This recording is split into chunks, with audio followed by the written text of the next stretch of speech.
पिसावा है।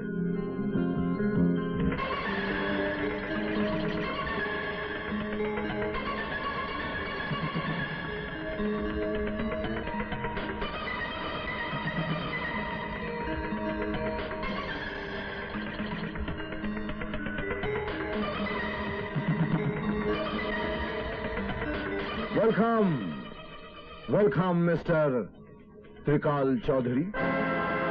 लगता है तुम्हारे पांव के नीचे से जमीन निकल गई है। तुम्हारी आंखें धोखा नहीं खा रही है त्रिकाल चौधरी।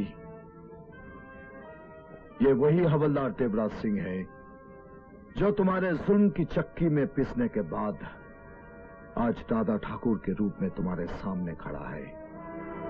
हालांकि आज तुम्हारी हैसियत मेरे सामने कुछ भी नहीं है, फिर भी मैं अपने पुराने दिनों को भुला नहीं और आज इस खुशी के मौके पर तुम्हें याद कर लिया। इनसे मिलो, मिस्टर डी.के. माथुर, इस शहर के बहुत बड़े बिजनेसमैन, सिर्फ 5,000 करोड़ के आदमी हैं।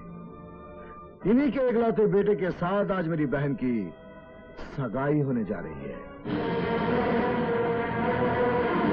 तुम्हारी तरक्की देखकर खुशी हुई, मगर तुम्हें यह नहीं भूलना चाहिए कि तुम्हारे कामयाबी की इमारत एक बारूद के ढेर पर खड़ी है।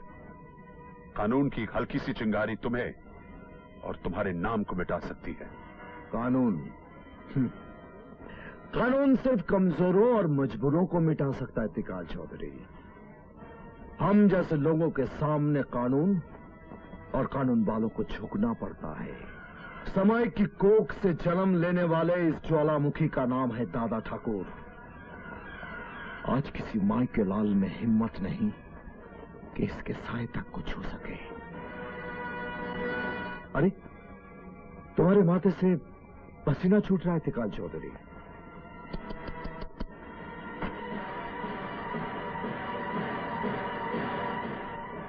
बेटा,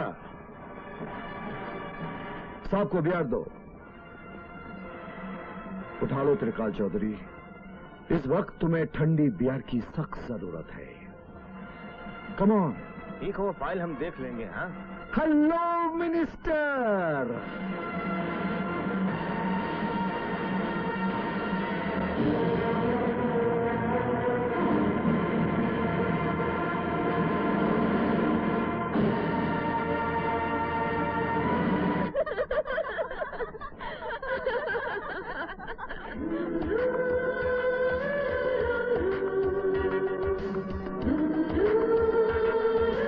इफ यू डोंट माइंड, मैं रश्मि से कुछ अकेले में बातें करना चाहता हूँ।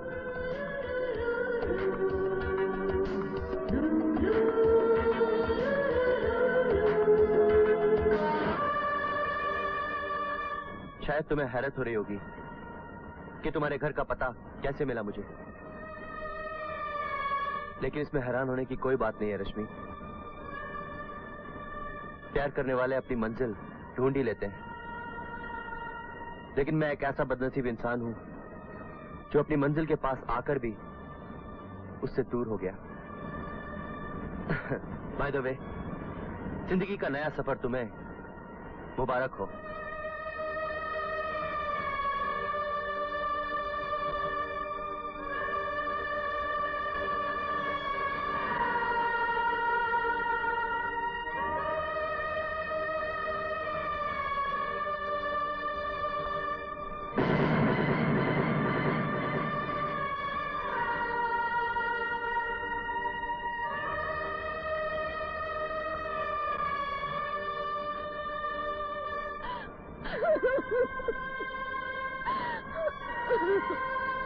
ख़वातीनो हज़रात, इस मुबारक मौके पर आप सबका इस्तकबाल करते हुए मुझे बेइंतहा खुशी हो रही है।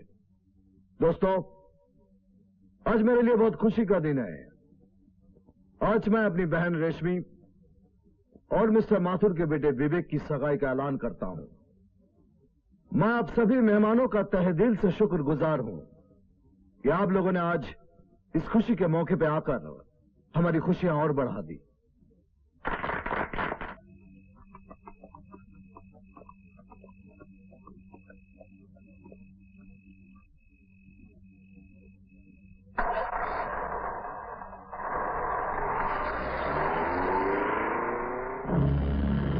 त्रिकाल चौधरी को अपने सामने एक बेबस और कमजोर इंसान की तरह खड़ा देखकर आज इतनी खुशी मिली कि मैं बता नहीं सकता अकबर भाई।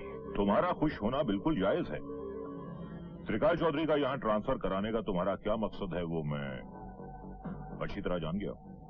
मकसद बहुत साफ है अकबर भाई। त्रिकाल चौधरी से उसके हर जुल्म का हिसाब लेना है मुझे। अकबर भाई, शायद इतने ही दिन का साथ था अपना, मेरे जाने का वक्त आ गया। नहीं अकबर भाई, आपको कुछ नहीं होगा। इंसान दुनिया की हर जंग जीत सकता है, लेकिन मौत के आगे उसे हारना ही पड़ता है। अपना ख्याल रखना।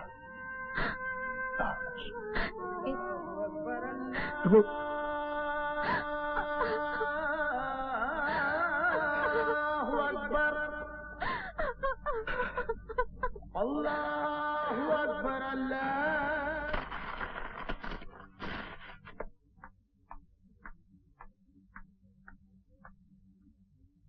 नहीं आंटी, आपको तो मालूम है मैं तब सोऊंगा जब अकबर चाचा मुझे कहानियाँ सुनाएंगे, तभी मुझे नींद आएगी।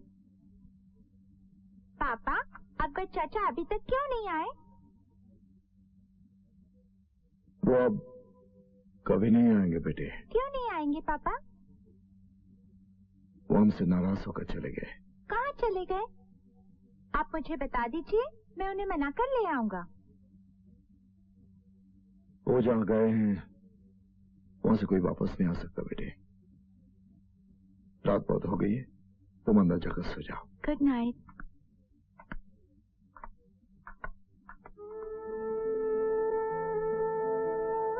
तुम्हारी खामोशी के पीछे जो सवाल छुपा है वो मैं जानता हूं कामना। यही सोच रही हो ना कि जिन गोलियों ने अकबर पीरजादा को मौत की नींद सुला दिया वो मुझ पर चलाई गई थी। ये जिंदगी एक जंग का मैदान है। यहां सर उठाकर जीने के लिए इंसान को हर कदम पर लड़ना पड़ता है, कभी वक्त के साथ, कभी हालात के साथ और कभी मौत के साथ। मैं अमोल के बारे में सोच रही हूँ। मेरी नजर में उसका भविष्य एक बहुत बड़ा सवाल है। जुल्म के साए में पलकर जब वो बड़ा होगा तो शायद वो भी तुम्हारे रास्ते पर चल पड़ेगा।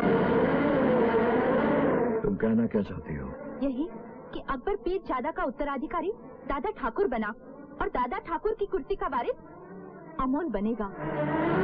लेकिन मैं अपने बेटे के माथे पर मुजरिम लिखा हुआ नहीं देखना चाहती। मैं ये नहीं देखना चाहती कि जिस तरह हमारी जिंदगी मौत के साए में गुजर रही है, उसी तरह मेरे बेटे की जिंदगी गुजरे। ऐसा तुमने क्यों सोच लिया कि हमारा बेटा बड़ा होकर मेरी कुर्सी पर बैठेगा? ऐसा कुछ नहीं होगा कामना। हमारा बेटा बड़ा होकर दादा ठाकुर नहीं, देवराज बनेगा, एक सच्चा और अच्छा नागरिक। मगर ये कैसे मुमकिन है? क्या ऐसा नहीं हो सकता तुम अपने बेटे के अच्छे फ्यूचर के लिए अपना रास्ता बदल दो? ये नामुमकिन है कामना। ये वो रास्ता है जिसके दाएं बाएं और पीछे मौत की गहरी खाई है। एक बार जो इस रास्ते पर चल पड़ता है वो ना पीछे मुड़कर देख सकता है और ना रास्ता बदल सकता है। जिंदगी की आखिरी सांस तक सिर्फ आगे ही चलना है।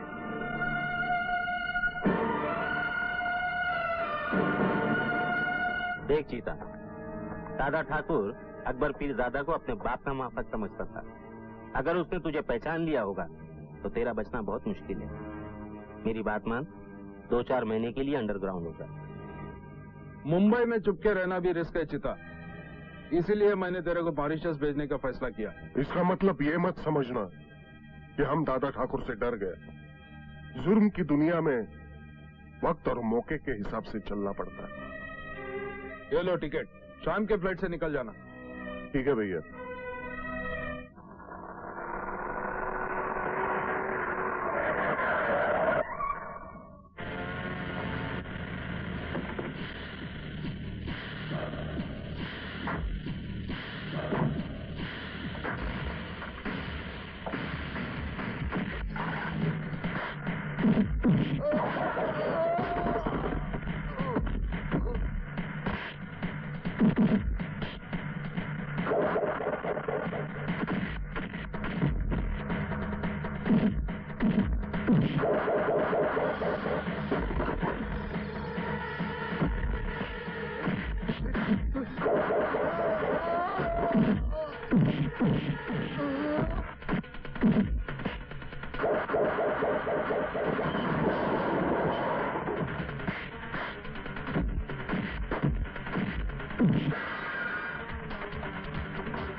अकबर भी ज्यादा को मार कर तो जिंदा नहीं रह सकता। चल। Hello, Yashwant here. हेलो भैया, मैं चीता बोल रहा हूँ भैया। चीता कहाँ से बोल रहा? जिंदगी से दूर, मौत के करीब। तेरा भाई इस वक्त दादा ठाकुर के कब्जे में है। लेकिन दादा ठाकुर, ये ठीक नहीं है। आखिर मेरा भाई का कसूर क्या है? क्या किया उसने? अगर अपने भाई को जिंदा देखना चाहता है तो 10 मिनट के अंदर मेरे फार्म हाउस पर आ जा, वरना तेरे भाई की लाश मिलेगी।